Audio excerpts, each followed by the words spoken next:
তো বন্ধুরা, তোমরা তো অনেকেই জানো যে আমি একটা মুদিখানা দোকানে কাজ করি, আর সেখান থেকে আজকে আমি ছুটি নিয়েছি। সেখানে আজকে আমি যাব না কাজে। আজকে সারাদিনে মাত্র আমি দুটো কাজ করব। তোমাদেরকে কী কী কাজ করবো সেটা দেখাই দেবো। প্রথমত তোমাদেরকে দেখাই দেয় যে আমার যে এই লাল গাড়িটা যেটা আছে সেটা কিন্তু আজকে আমি ঠিক করতে যাব। আর এটা কি খারাপ হচ্ছে তোমাদেরকে বলে দিই, যে এই পিছনে যে ব্যাকলাইটগুলো যেগুলো আছে সেগুলো কিন্তু একবারে অচল হয়ে গেছে, মানে এই দূরে কেটে দিস তার, সেগুলো কিন্তু একবারে মানে জ্বলে না।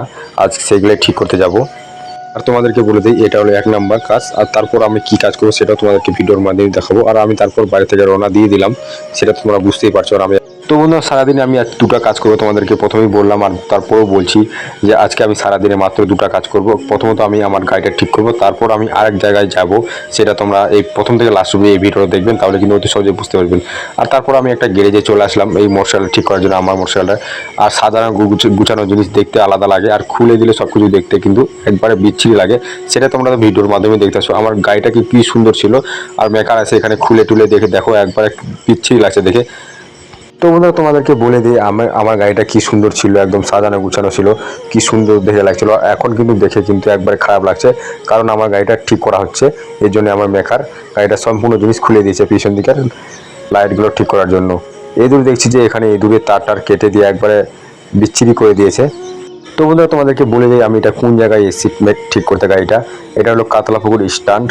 আপনারা যদি কোনোদিন আসেন তাহলে কিন্তু এই মেকারের কাছে আসবেন, তাহলে এই মেকার উন্নত মানের মেকার। এখানে আসলে পরে আপনারা এই সমস্ত জিনিসগুলো কিন্তু খুব অল্প সুবিধায় আপনারা কিন্তু পেয়ে যাবেন, এবং আপনাদের অল্প খরচায় আপনাদের গাড়িটাকে সার্ভিসিং করে দেবে এবং গাড়ি ঠিকও করে দেবে। আমি মেকার সঙ্গে কথাবার্তা বলেই আমি এই গাড়িটাকে ঠিক করতে দিয়েছি। এখানে আলাদা জায়গায় ঠিক করতে দিয়েছিলাম, সেখানে দাম বেশি চেয়েছিল, এই মেকার একটু কম চেয়েছিল। আর তারপর আমার ঠিক করার পর আমি কিন্তু আবারও সেখান থেকে রওনা দিয়ে দিলাম। আর আমি এখন কোথায় যাচ্ছি আপনাদেরকে বলে দিই। আমি আমার গাড়িটা ঠিক করার পর আমি কিন্তু আবারও এখান থেকে রওনা দিয়ে দিলাম। আমি যাচ্ছি আমি আমার মালিকের বাড়িতে, সেখানে একটা অনুষ্ঠান আছে এবং পূজা আছে, সেখানে আমি পূজা খেতে যাচ্ছি। আর আপনারা প্রথম থেকে লাস্ট অবধি দেখবেন, তাহলে কিন্তু অতি সহজে কিন্তু আপনারা বুঝতে পেয়ে যাবেন যে কী পূজা হচ্ছে আমার মালিকের বাড়িতে, সেটা কিন্তু আপনারা অতি সহজেই কিন্তু বুঝতে পেয়ে যাবেন। আমার মালিকের বাড়িতে কে কে যাচ্ছে আপনাদেরকে বলে দেই। আমি শুধু একাই যাচ্ছি আমার মালিকের বাড়িতে, আর কেউ যায় না, কারণ আমার দোকানও বন্ধ। আর আমাদের দোকানটা কী কারণে বন্ধ তোমাদের বলি, পূজা চলছে যেই জন্যই আমাদের দোকানটা বন্ধ। আর তারপর আমি কিন্তু আমার মালিকের বাড়িতে চলে আসলাম, তোমাদের সেটা ভিডিওর মাধ্যমে দেখতে পাচ্ছ।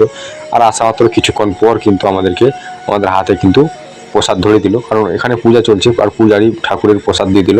আর তোমাদের দেখতেই পাচ্ছ কোড়ার পাতাতে প্রসাদ দিচ্ছে, একদম কি সুন্দর বাড়ি, ভদ্রসদ্র বাড়ি। আর আমাদের গ্রাম থেকে গেছি বলে আমাদেরকে একটু কিন্তু লার্ভাস সময় লাগছে, কারণ যে কোনো গ্রাম থেকে কেউ যদি শহরে যায় বা টাউনে যায়, তাহলে কিন্তু গ্রামের মানে ছন্দছাড়া হয়ে যায়, মানে নিজেকে লার্ভাস সময় লাগে। আমাদের গ্রামে খোলামেলা জায়গা, আর ওখানে গেলে কিন্তু একদম অন্যরকম জায়গা, এই জন্য নার্ভাস হয়ে যায় আমরা।